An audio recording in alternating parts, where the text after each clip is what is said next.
ElectroSmog, c'est un projet que j'ai débuté il y a à peu près 3 ans. C'est un système radio qui me permet de capter une très, très large amplitude d'ondes de radiofréquences.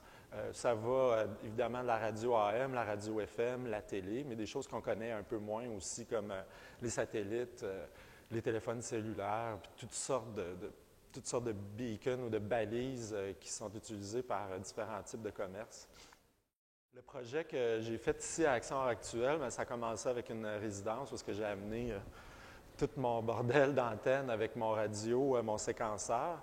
Et puis, j'ai commencé à étudier, donc au mois d'août, un peu les fréquences qu'on captait ici dans l'environnement entre la résidence puis la rue Richelieu.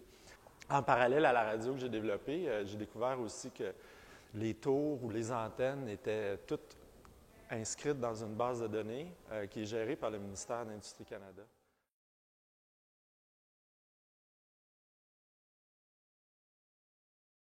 Donc, la pièce, en réalité, ici, sa finalité, c'est une vidéo, en fait 2 vidéos, parce que j'ai filmé sur plusieurs journées.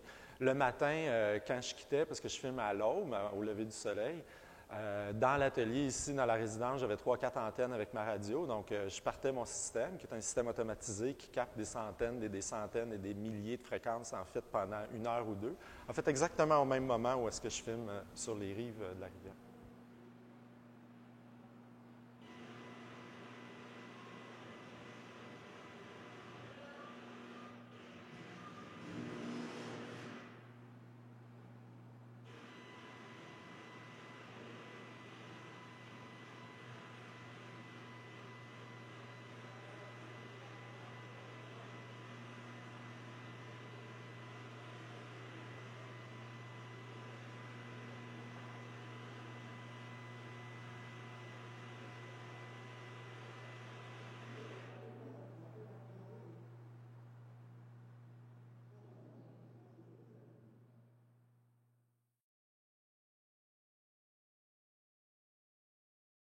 Sur la vidéo, on voit 2 tours cellulaires, une qui appartient à Vidéotron puis une qui appartient à TELUS.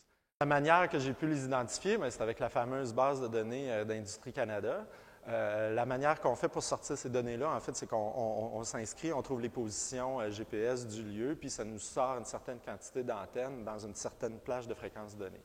Donc, le résultat ici, c'était 2101 antennes dans un rayon de 25 km. En fait, c'est le résultat de la recherche que j'ai faite sur cette base de données-là.